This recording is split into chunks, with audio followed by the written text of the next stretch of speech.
we are going to be doing a coaching call with a $1 million, we'll just call it that, call it $1 million net worth investor. Chris, he's been part of the Huida Pipeline Club for quite a while. About 2016. Yeah. Yeah, I always remember when we have calls, and I remember we were talking when I was at my past day job back a while when you used ago. to live here. Yeah.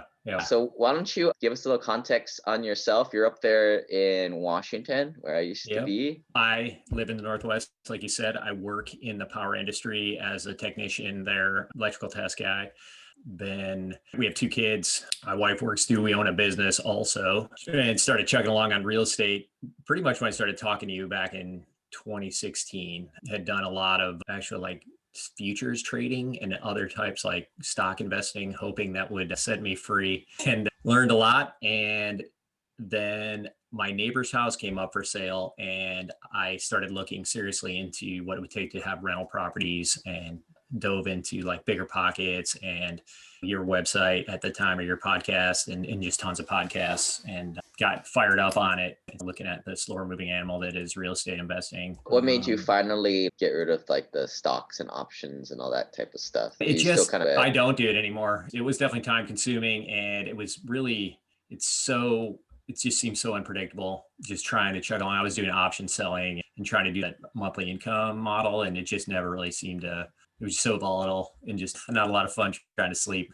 and doing that thing. So I just ended up really, the fire got lit by this house that was right by me here, which I did not buy, but it got the fire lit, and I just started digging and ended up that I got into, I can go to the Turnkey if you want to chat about that for a minute. Like why did you not end up buying that rental nearby? The whole like Bigger Pockets land and the financial calculators that you get, the 1% rule is really why I did it. And honestly, it would have been a good deal for us just because of speculation, and the houses have gone crazy around us, but you don't know. And so that's the very first thing you learn, go for cash flow. It would have been a break-even deal for us as far as the rents, barely making no cash flow, but it would have been a great speculation as far as appreciation. And you don't know that, and no one tells you to do that. Most people invest that way, right? Buy low, so high, go on appreciation. If you're bleeding cash a little bit every month, most people, that's how they invest. I guess I got talked out of it just because I guess maybe I'd done the speculation thing with the stock trading and stuff. And so I wasn't really interested in speculating anymore. I was interested in cash flow. And so I ended up not pulling the trigger on that deal. And then really did a ton of there's a ton of podcasts on turnkey investing and sort of the retail turnkey thing. And I ended up all over looking at tons of different stuff. And really I just pulled the trigger on something after a while. I was like, I'm just going to do this. It seemed like a huge deal at the time. It really wasn't. Now in hindsight, if you have a good operator, even though you're paying retail, it still works. It still makes money every month. So I've been in that for 4 years now. And it's just been, chugging along, for better or worse. It's really, there's been nothing to do. So that's where I'm at that. But I was not tempted to buy anymore. There was a fire lit pretty quickly by thinking about multifamily and mobile home parks in particular. And so I went down that path. And so that's been a 2-year journey of being involved in that. So let's catch people up on where we are in the scorecard here, because this is what it all really matters, is what your net worth is. So your net worth is just shy under $1 million, just call it that on a good day. So you've been pretty good with your money, right? Like most people in our group, compiled a bunch of assets, have your liabilities in order. Now let's take a snapshot of like your monthly velocity every month. So you make a pretty good salary, $9,000 a month. You've got some real estate income. So what the important thing here is your net cash flow, $3,600 a month. So you're able to put away and save maybe 40 grand a year. Is that about right? I would say, that would probably be about right. That'd be probably max right now, depending on, and this has nothing to do with the business that we own right now, what you're seeing here. We're doing, I would say 40 is a good number right now.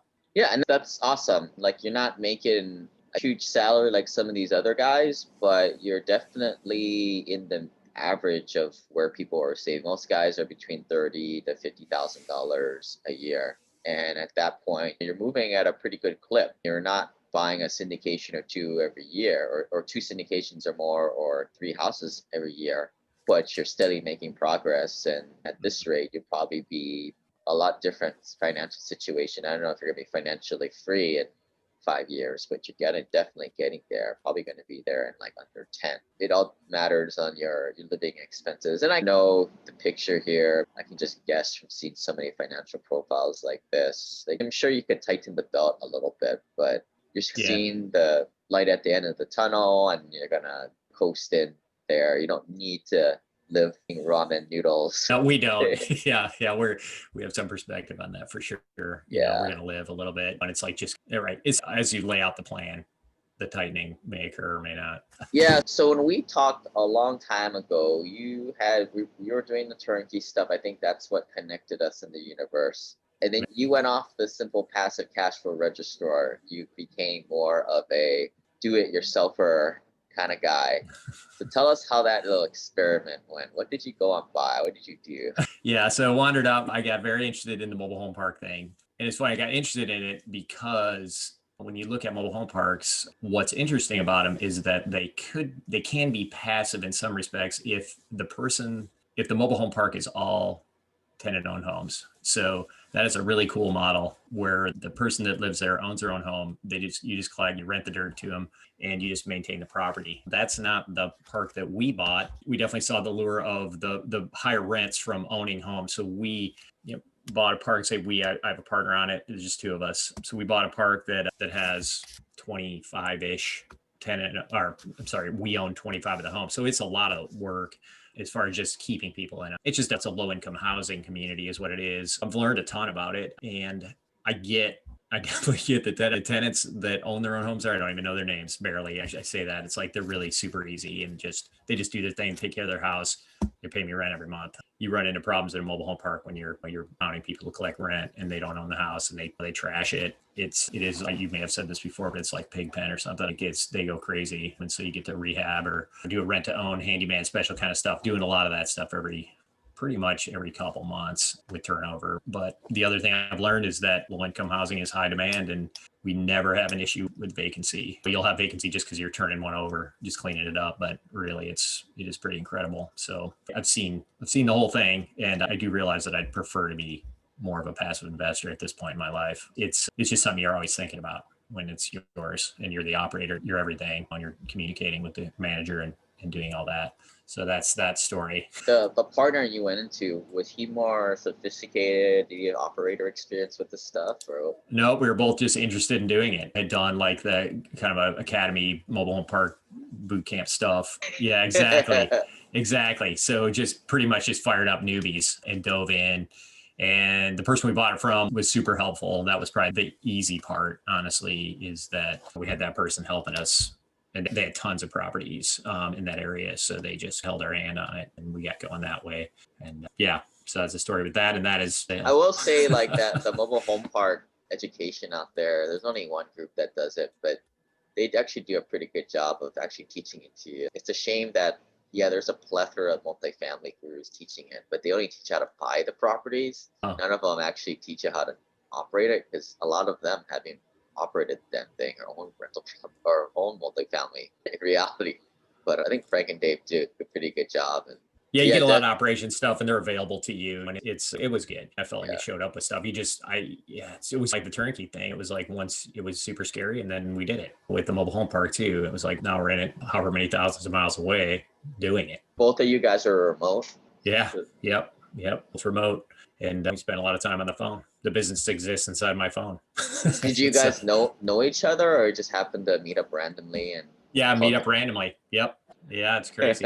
So it just powered on a bit. So 2 years in now, over 2 years of doing it. And we're thankful for our manager, and because it's been a crazy year. We're really no desire to travel there right now. And we've just been letting it chug along best as we can, given everything going on, and still demand as far as that goes. So how many times did you visit that property? Once. I've only ever been there once, the week I bought it. And like I say, isn't that crazy? And we got a good manager. She managed a ton of the properties or 3 or 4 of the guys' properties that we bought it from. Just a regular human We learned our lesson actually right off the bat, hiring somebody that was living there in the park that was, one of the low income tenants. It was a lot of drama that we pretty quickly realized was a mistake. That's what's hard with mobile home parks is that there's not that infrastructure. There's not a plethora of different third-party property managers in that asset class. So you guys, the two of you guys would have had to gone around and interviewed specific people and trained them how to do it, which is hard if y'all haven't done it. But exactly. Yeah. No, it's they were lured in by the, I don't know, by the money and doing it was like, it seemed great. It's been fine. It's a learning experience, but it's pretty time consuming. And for where I'm at in my life, it's just not the right time. Like I say, it is for sale. We're trying to move on from that and do some other stuff passively. Okay. So how much money do you guys have tied up in it? You got leverage and. Yeah, I have about 225 tied up into it for me. And so I'm hoping to chat with you about deploying that. And is that kind of what you didn't really make money on this? This just got your original down payment back out. Is that so? I'm not. Yeah, not there yet. We're not. It's under contract to sell. So we'll see how in the end we should make some money when it's all done. I'm not going to say what that is until it's all done. We need to speculate on it now. We're talking taxes, so we need to know. Yeah, I mean, it's 50 grand or something like that. It'd be more like about 70 grand. Okay. Is what it would be, but I can work with that. That's not much. And then maybe you took some depreciation too throughout the couple of years. So maybe, I don't know, maybe 80 grand capital gain plus depreciation recapture, you're thinking? Yeah, I think so. Yeah. Yep. You'd have to speculate on that a little bit. Okay. I'd have to look back through that. Okay. A lot of syndications, you're going to get 50 to 70% of what you put in as passive losses to offset that right away. But we can talk about that in a little bit. But the Turnkey in Memphis, how's that guy going? It's just smooth. Yeah, that's it's funny. It's super smooth. We had the glitch this year with COVID stuff. Person lost their job. It was like a half payment one month, and then I got everything back the next month. It's been super smooth so far. I've had a couple evictions. It's a big operator, so they're. Good for you. Yeah, I've been tempted to sell, but I'm like, I don't know why I would deal with it. Just selling it, I don't know. I guess I could do it. It's like I've only had it for 4 years, so I've just been paying interest, or it's the wrong end of the amortization table. I wouldn't sell it until you're tapped out on deployable capital, and then look to sell it. Yeah. There's not going to be a lot of money there. Yeah, and if you got a good tenant, that's gold, right? Like a good tenant is a big thing, but the search to get there is a bumpy, costly road to get there. So let's put that. So on this tab right here, there's like a deployment plan. So you can put on here what you're going to sell to get funds and how you're going to deploy it. So that's how to use this tab. Okay. But I would say, do you have any other liquid cash that you want to invest, or as we start to transition more into what's the deployment plan now? The deployment plan is going to be the funds from the mobile home park right now. I have cash sitting around that I'm wondering if I should, this 45,000 or ish cash that comes back in. That's really just the money coming back in from my investments. I could sit on that or not. I'm trying to decide if I should put that like in an AHP type deal, and I just don't know how liquid they are. And probably get the money back out in a couple months, 2-3 months. The other thing is there's always the loan from my 401k. You can always do the 50,000 from that pretty quickly too, probably faster than getting that money at AHP too. I mean, you are running a little fat here on liquidity. You definitely don't. I don't think you need that much. Maybe 20 or 30 grand, but. I think that's where a lot of conventional financial advice is. You need X amount of expenses. So you don't really need that if you are able to get it from a credit card line or take it from your Roth IRA, your IRA. But you got to get your money in the game. You're not $2 million, $3 million above your. No, I definitely would. Yeah, I'd like to get it moving. Actually, a question I had though for you, and I think as far as deployment. I was thinking about selling the note. There's 2 notes up there, just up the page a little bit. One of those is in a self-directed IRA, so it's fine. But the $30,000 note originally, now it's 25,000. That's just in my name coming back to me. It seems like I might be better off deploying that into a syndication or something instead of just it's just income. That's taxed like regular income. So It seems like a better option to move it out of there, sell that, and move on. And put it into a syndication. If you're only making 9%, AHP does everything for you, and it's both of my ordinary income. But not saying you would go that one specifically, but I would say let's focus. I think, correct me if I'm wrong here, but invest the mobile home park money, 200,000 there, and then either the note or are you're gonna touch any of this the stock stuff, or you're gonna keep that where it's at? Right now, I'll probably leave that where it is. Other than I have the ability to pull that $50,000 loan off my 401k. Yeah, where seemingly unrelated question, but this ties in. What is your adjusted gross income around as a household? 125. Okay, so you guys don't pay too much taxes, right? You guys are well No. under the 300 threshold. This year will be quite a bit different. More. We bought a business last year it's got quite a bit of income. We're trying to get all of our books handled right now, so I can't give you an exact number, but it won't be crazy high.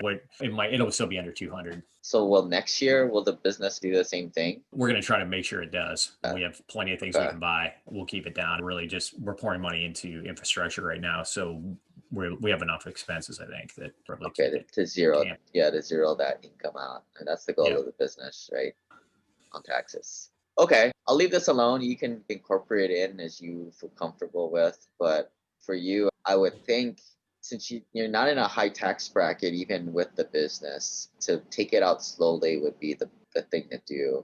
If you've heard me multiple times, I don't like these type of retirement plans because you'd rather pay the taxes now, taxes going up, your tax bracket is lower now, and then you don't get the passive losses to play that game from this stuff. But did you take the CARES Act? Oh yeah, that's why it's Oh yeah. Okay. Yep.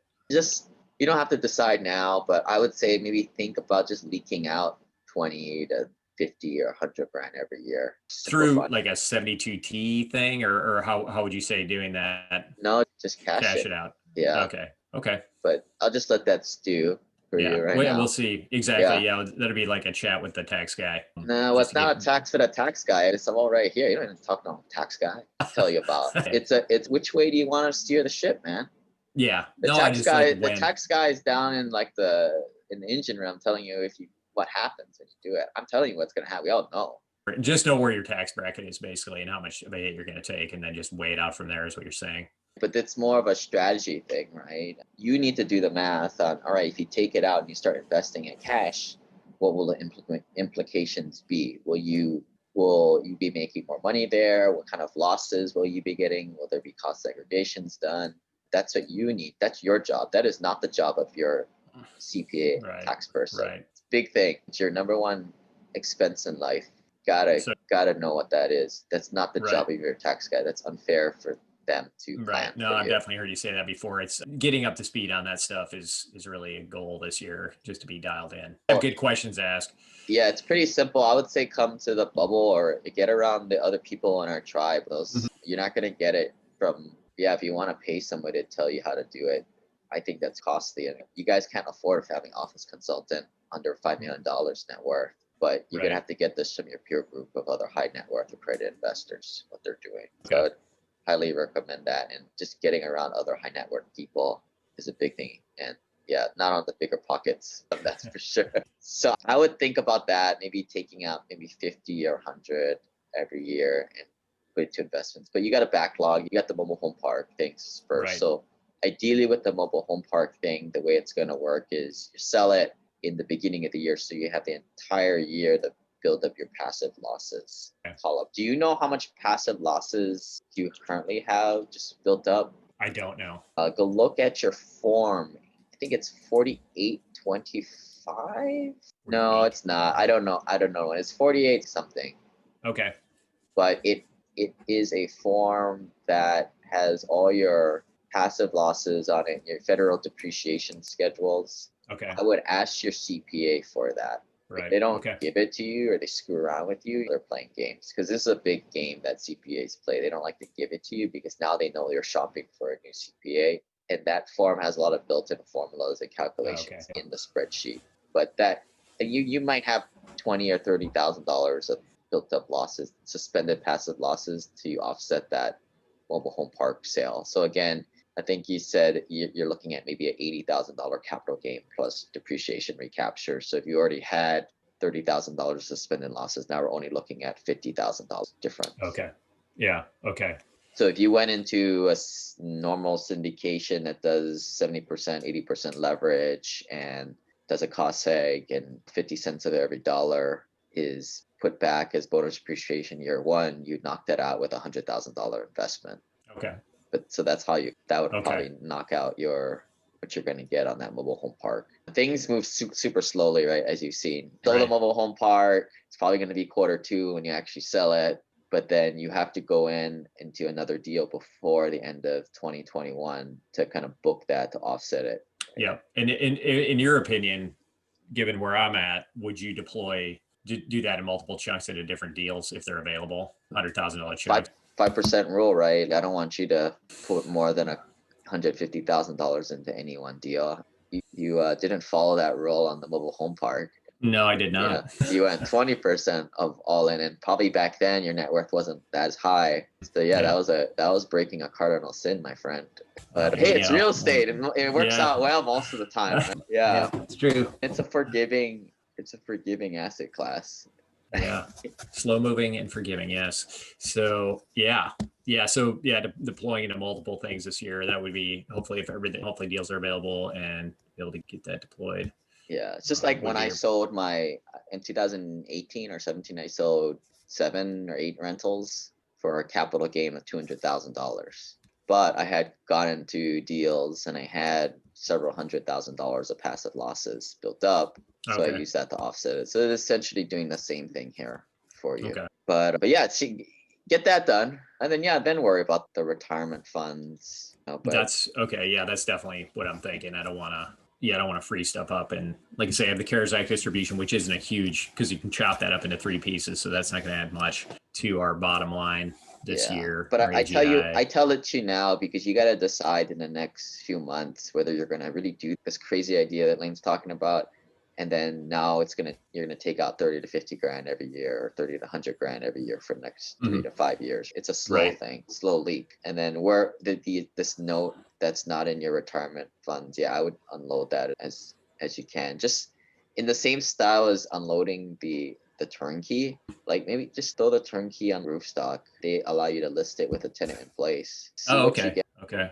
You're not obliged to sell it. You're still making cash flow on it. And then same thing like this note, you can sell it while you're collecting payments at the right price. What I would recommend, you don't want to really sell this in the next few months, but just put it up Yeah. anyway. Just put it up at a make me move price and see what happens. You get The an turnkey offer, or the note, you mean? both of them. Oh, okay. Okay. Yeah, I'll have to look into that. And then, And yeah, yeah, maybe so squeeze down the liquidity. I don't think you need as much. yeah, I can definitely deploy that.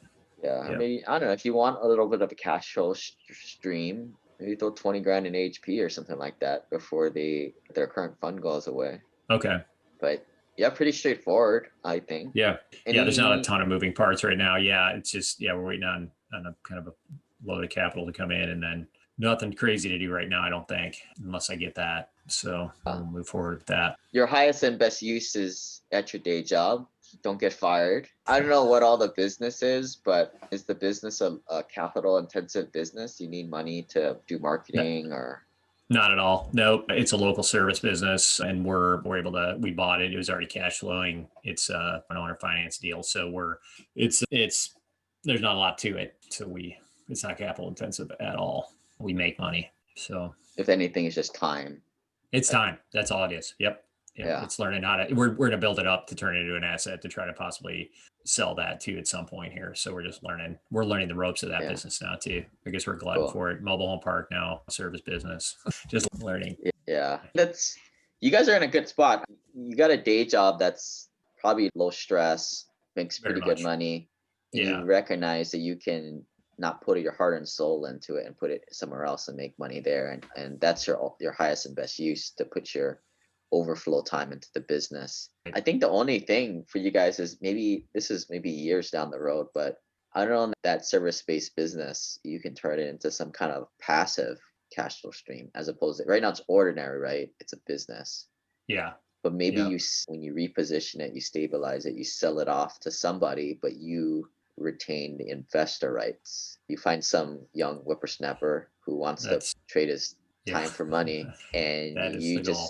maybe you're still working in it. Don't get me wrong, Yeah. but you change your compensation from an ordinary income business to more of a K1 passive stream. So that's a conversation you could have with your CPA. But follow me here. Yeah, you're the one steering this conversation. They're not going to tell you, oh, Chris, we should turn this into passive income so we can take your passive losses that you have a glut of and offset that. They're not going to come up with that stuff. Yeah. That's not that's not their job. Their job is not to transform your life. And okay. Yeah, I need to get more education around that, just to know the right question to ask my guy at this point. That's certainly a goal this year. So. Yeah, I don't know if that's possible in your business, but I know we have some doctors, they own a medical clinic, and that's how they do it. So they change the color of money from ordinary to passive. So now they're able to use the passive losses to offset their income. Okay. And they don't need to be real estate professionals to do that. Okay. Yeah. That's the goal, is to that you nailed it. Yeah. Finding that young whippersnapper and all that to get them. It would be it's not a high tech job. It's yeah.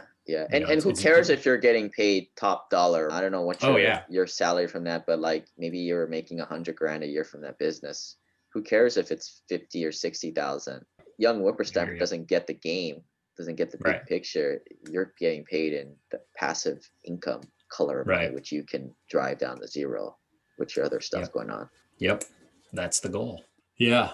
But yeah, we're just building it right now. So it's slightly more time consuming. Where your guys' AGI is, getting real estate professional status, I don't think is a big deal. You don't really need it. You don't. Okay. Yeah, that's more for the guys above 300,000 a year. Okay. Yeah. But does your spouse work? She runs the business. Okay. She's the sole owner. Okay. We could make you the owner and free her up. If you made a lot more money at your day job, that would be, if some people are listening, that would be a move that we'd look into.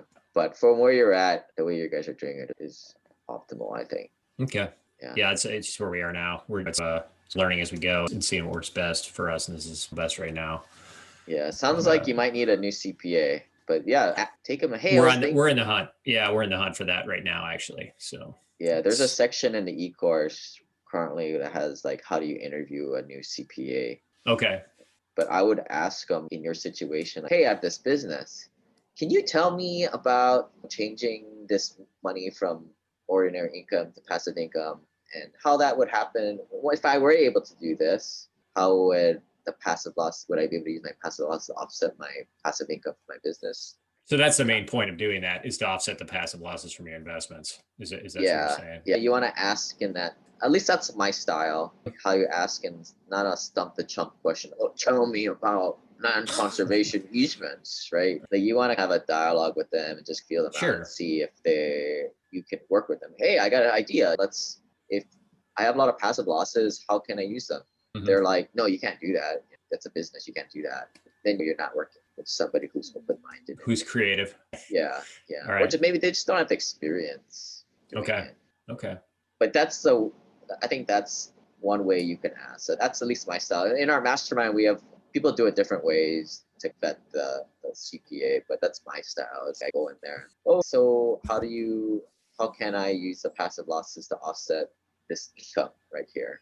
They're like, oh, you can't do it. That's not somebody who we want to work with. Okay. We want somebody who's, okay, so this is ordinary income and you can't offset it with passive income. It's your risk professional. Okay. If we were able to change it from ordinary to passive, right? Like your notes, for example, that's ordinary. Yeah. Yep. So to have that intellectual conversation with your CPA is important, and that's, maybe you have to get up to that level yourself too. But I definitely need to get there. But I feel like I can have a conversation with them. I think that's what's hard for a lot of CPAs. Like most of their people coming through the door are totally clueless on this stuff. So they're like, oh my goodness, another sucker. Yeah, you're only going to have to do 401ks or self-directed Roths. Sorry, buddy. That's all you got. Right. They know you don't have anything else cooking, just like the average American out there. Right. Yeah. I've been on the hunt really for somebody for a while that's at least going to ask me good questions too. And I'm willing to pay for it for a while for sure. So we're going to figure that out this year. Okay. Cool, Chris. I appreciate you doing this. I think a lot of people followed your little journey out to the mobile home park. I'm glad to chat with anybody about that. there's a lot of But, stories. but yeah, I guess if you guys haven't, please check out the website on join our clubs, fullpassivecashflow.com/club, and we'll see you guys next time.